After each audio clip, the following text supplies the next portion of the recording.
That's all. Thanks for putting up with me. See you on the flip side.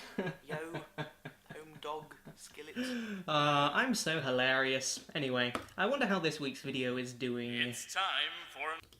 Hey, a bazillion views already. Fancy that. Wait.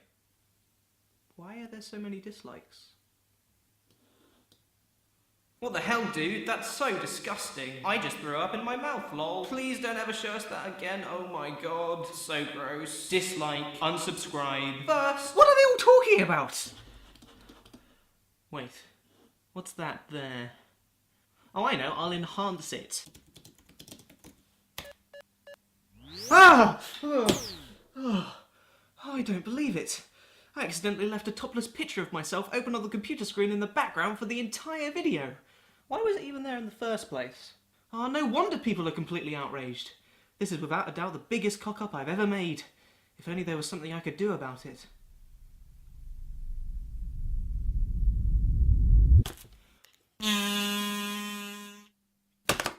It's time for another challenge, Charlie! Hello there, you person. Today I've been challenged by Sonia Sabatina to make a video about time travel. Now currently, travelling through time at anything other than the normal pace that we're all used to isn't possible. I mean, yes, I can time travel, of course, with my magical kazoo of time, but for everyone else, unfortunately, you can't. But even though humanity can't time travel just yet, it is still fun to think about what would happen if we could, and there are a number of different ideas as to what the rules of time travel would be. For example, one idea is that of a flexible timeline that can be rewritten at will, or the Back to the Future model. Say that I decide to eat the last cookie, and it's so blooming delicious that by the time I'm done, I decide to go back in time and eat the last cookie again. However, my decision to go back in time was based on me being able to eat the last cookie in the first place, and so now that future me has eaten the cookie before past me has had a chance to, I've changed the course of history and created a paradox.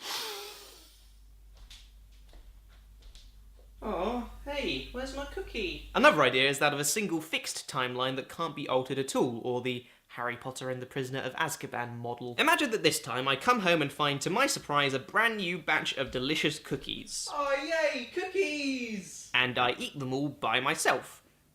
Once I'm done, I naturally want some more, and so I decide to bake my own, but once I've made them, I become confused as to who made the original cookies in the first place. And then I realise that the cookies I've just made are identical to the ones I ate once I got home. And so I go back in time and place the cookies where I originally found them, ready for the past version of me to enjoy. Oh yay, cookies!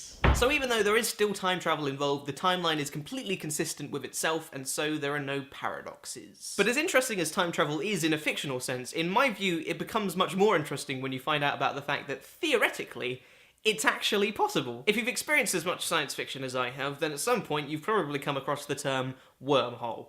But what you might not know is that physics does actually allow the possibility of real wormholes. The idea is that in the world that we live in, space and time are intrinsically linked into something called space-time. And if we take our three-dimensional universe, represented here by this 2D piece of paper, and we bend our universe into an invisible fourth dimension so that two different bits of space-time are pressed together, the point at which these two different bits of space-time meet is a wormhole. This is a wormhole. The only slight problem is that in order for someone to be able to go through a wormhole to travel from one point in space-time to another, we would need an amount of energy comparable to a star exploding, which is quite a lot of energy. But it is still allowed. By the laws of physics, there is currently no rule saying that we could not time travel. Time travel is not impossible. It's just very, very improbable. I will leave you with that. Thank you for watching my video about time travel. I hope it was both fun and informative. Goodbye. Oh my god. You look awfully familiar. It's me, Charlie. I am you from the future. That's funny, because I just finished making a video about time travel. That's why I'm here. There's a serious problem with our new video. You, or, well, we, accidentally left a topless picture of ourselves open on the computer screen in the background for the entire video. Oh god. Thank goodness you told me. Why was it even there in the first place? Oh, everyone would have unsubscribed if they'd saw that. Yeah, they did unsubscribe, actually. Wow. Well, I better refilm my video then. But wait, what time travel rules are we following? What happens to...